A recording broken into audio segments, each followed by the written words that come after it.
Ah, this is weird. I haven't done this in a while. Hi. I'm known as Lilliandesu across the internet on Twitter, Twitch, all that other social media and whatnot. And what I do on the internet is I am a variety streamer for the most part, but I've made myself promise as a New Year's resolution, if you will, that I would make use of the YouTube channel that I started last year. So that's what we're doing, and we're coming in hot. Damn it, we're coming in hot. I watched a lot of anime as a young teenager, and now I am an adult. And Cowboy Bebop was one of the few series that has a special place in my heart from my weeaboo youngster years. You have lopsided reviews just depending on who you ask about the series. So I'm going to go ahead, watch the series episode by episode, and give you my react/critique of each episode. I'm about to watch this fucking episode. Oh my god.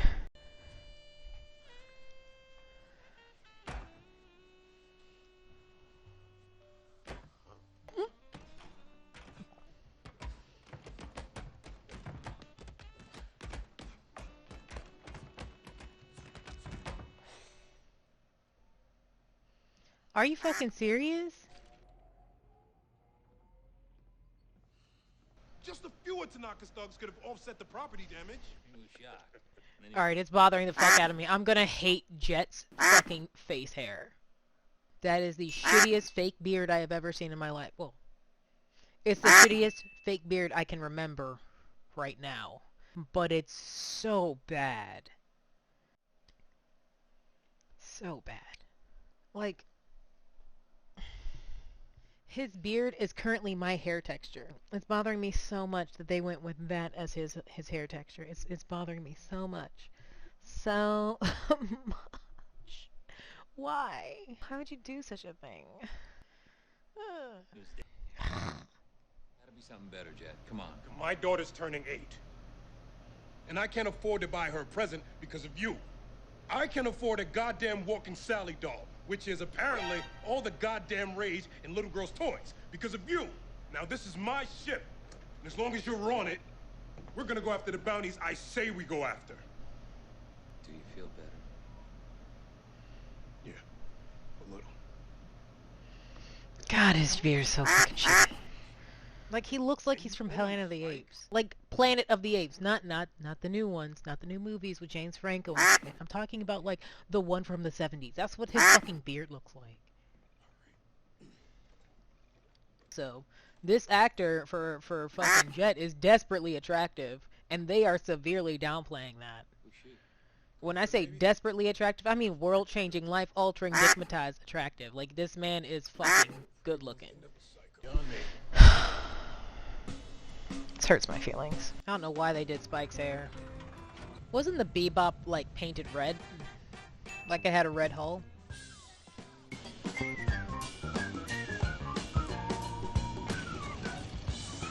hate this place. He never died. Anything else? Ah, his beard! I saw it again! Hey, forgive this for coming off like a cheap pickup line, but what is a nice girl like you doing on a nasty cesspool of a place like this? Have you ever been to Mars?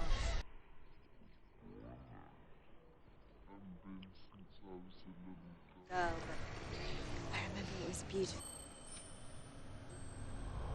You just remind me of something. Wow, those are some real pretty words there, cowboy. Does that shit work on all the girls? Can I help you? I know, but a whole lot of money says otherwise. You don't know.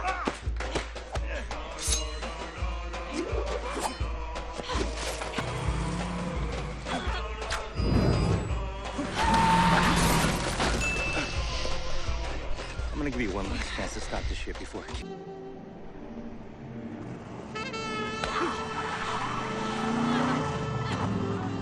What the hell, psycho? Spike. Spike. Who are you supposed to be? Jet Black, meet Faye Valentine. Hey, fuck you! I'm sorry. I'm just kidding. I'm sorry. We got him on the wrong foot. We have a problem. Apparently, pretty boy. She said she wanted to go to Mars. We gotta find Asimov before they do. Syndicate, we walk away. right? Suddenly you give a shit about the rules. No, Damn. Right when I need the dough to buy my daughter a birthday present? Jet. You don't want my daughter to have a birthday? this isn't gonna get us paid.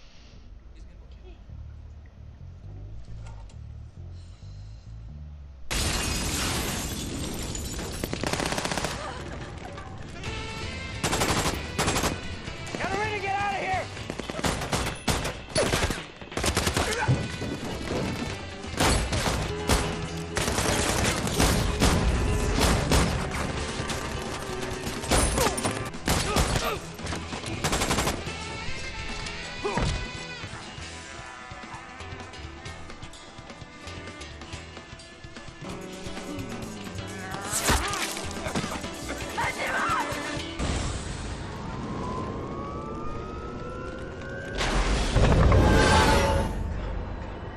I repeat, turn away from the gate, or you will be fired upon.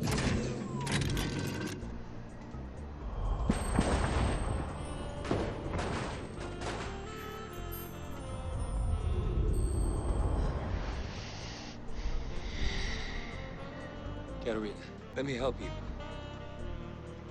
Just like you said, right?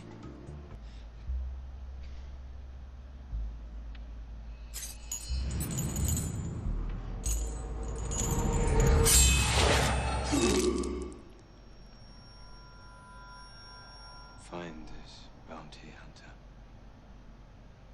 If it really is fearless,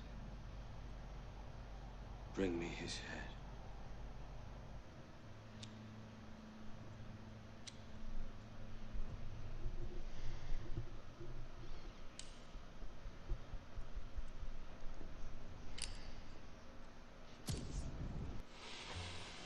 My love. Nothing to concern yourself with.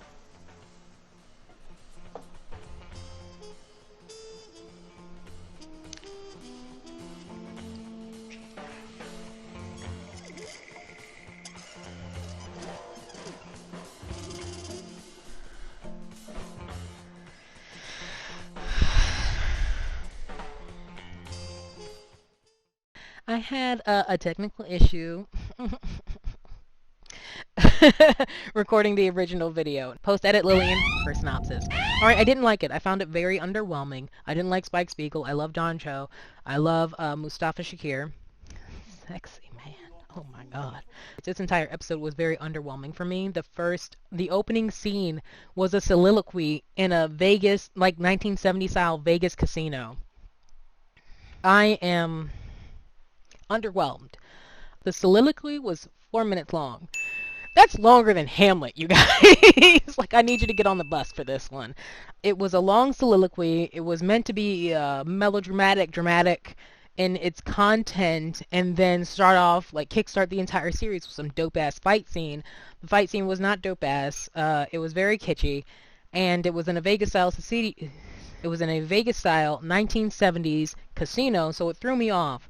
And then when Spike and Jet do show up to get the bad guys, collect the bounty and whatever, they get into a weird back and forth that didn't flow very well. That might be editing. That might be something else entirely.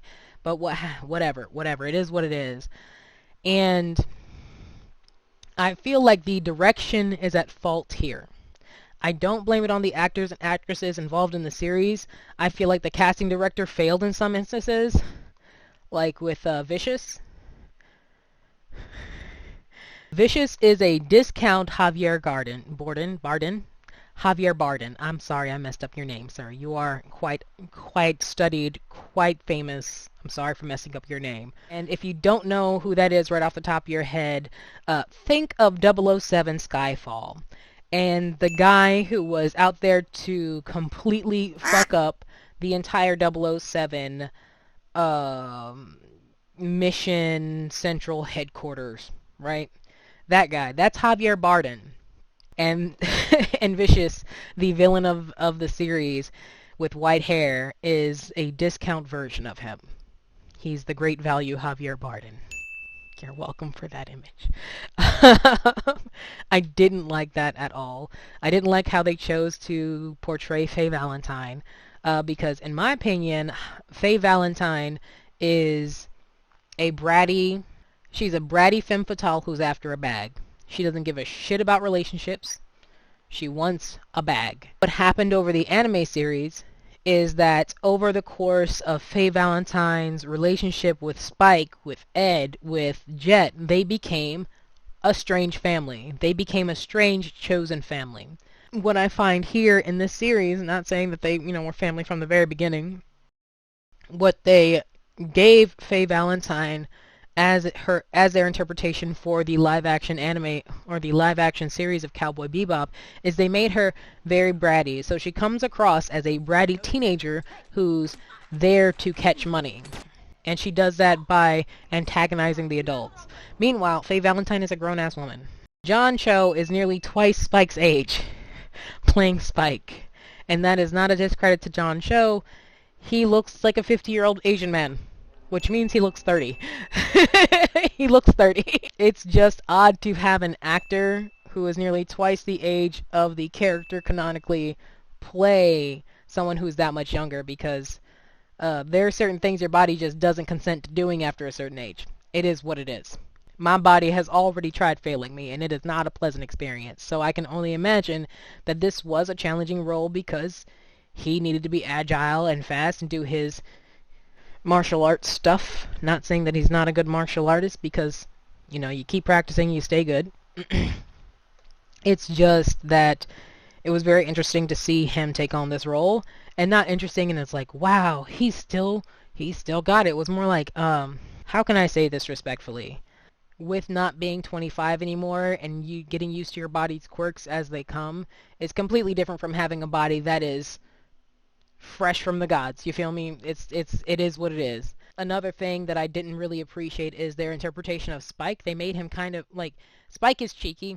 I'm not going to sit here and say that he's not, but he always had like a witty banter back and forth with Jet, whereas sometimes Spike in this series just straight up disrespects the fuck out of Jet. And I'm like, oh god, is Jet gonna kill him? Is today the day? Is this how it ends?